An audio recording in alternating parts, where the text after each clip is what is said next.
What if you had a dream that could predict the future? And I don't mean just any future.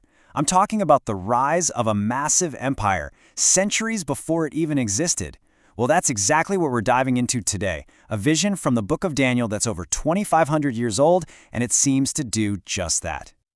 So you gotta ask, right? Is that even possible? Today we're gonna try and find out by unpacking the first 4 verses of Daniel chapter 8. It's a prophecy that was meant to give a heads up to a nation about the huge political shifts that were just over the horizon, changes that were about to completely reshape their world. Okay, so before we jump into the wild imagery, the strange creatures and conquests, we really need to get our bearings. Who got this message? When did it all go down? And where was the stage set for this incredible revelation? So right off the bat, the text tells us Daniel gets this vision during the 3rd year of King Belshazzar's reign. Now this is just 2 years after that other famous vision he had, the one with the 4 great beasts representing 4 kingdoms. You might remember that one from chapter 7. Now check out the timing here. We're talking 551 BC. This isn't just some random date on a calendar. It's just a handful of years before Cyrus the Great is going to roll in, conquer Babylon, and allow the Jewish people to finally go home and rebuild. You can feel that history is holding its breath. So Daniel, who's physically in Babylon at the time, suddenly finds himself, poof, transported in this vision to a very specific place, Shushan, by the river Ulai. We're talking about the area of modern-day Iran. And this is where it gets really clever. Why Shushan, of all places? Because this very city was about to become a huge deal, one of the main capitals of the Persian Empire. The same empire that's about to be revealed in the vision. The location itself is part of the prophecy. It's incredible. And there's another clue here. It's subtle but so important. You see, the last few chapters of Daniel were written in Aramaic, which was kind of the international language of the day. But right here, it flips back to Hebrew. That's a huge signal that this message is personal. It's specifically for Daniel's people, about things that are going to directly affect them.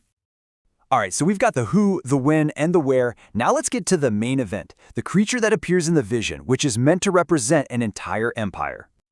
So, standing there by the river, Daniel sees a ram, but this is no ordinary ram. It has these 2 massive horns, and there's this really specific, kind of weird detail about them.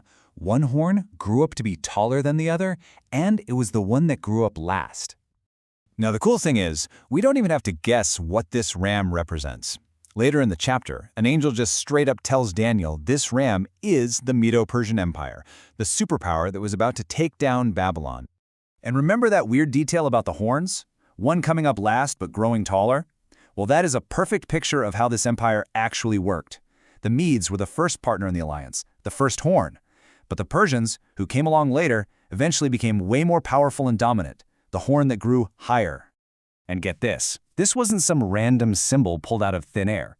Commentaries point out that the ram was a known symbol of Persian kings. I mean, you can literally go to the ruins of the ancient city of Persepolis today and see carvings of a ram's head with one horn higher than the other. The vision was using an emblem the Persians would use for themselves. So the vision doesn't just identify the empire, it shows what it's going to do. Let's look at the raw power that this thing unleashes. Daniel watches as this ram just starts pushing. It's on a rampage in 3 different directions and nothing can get in its way. It's a picture of absolute dominance. This empire does whatever it wants and it becomes great. And it's not just random chaos either. The vision is super specific about the directions of conquest: westward, northward, and southward. And when you look at the history books, it's just, wow. The Persian Empire, under leaders like Cyrus and Cambyses, did exactly that. They pushed west to conquer Babylon, north into Asia Minor, and south all the way down to Egypt. The prophecy was spot on. But here's something just as interesting. What isn't in the vision? The Persians also went east, right? They conquered lands in and around India. So why isn't that mentioned? Well, probably because this prophecy was tailored for its audience. For the Jewish people, those eastern lands were a world away and had little to no impact on their future. Okay, so let's pull back for a second. Why this vision? What was the whole point of showing Daniel this detailed preview of the Medo-Persian Empire? Honestly, you can think of it like a heavenly intelligence briefing. It was given to prepare Daniel's people for what was coming. Their Babylonian captors were about to fall, and this vision gave them a roadmap of the next great power that would rule their world. For believers, it's a powerful statement that history isn't just a series of accidents, it's unfolding with a purpose. But this vision of the powerful ram, as incredible as it is really just setting the stage. This unstoppable force that did whatever it wanted was about to meet its match. The prophecy is building the tension for what comes next, an even faster, more furious power that comes out of the West. And that is a story for another time.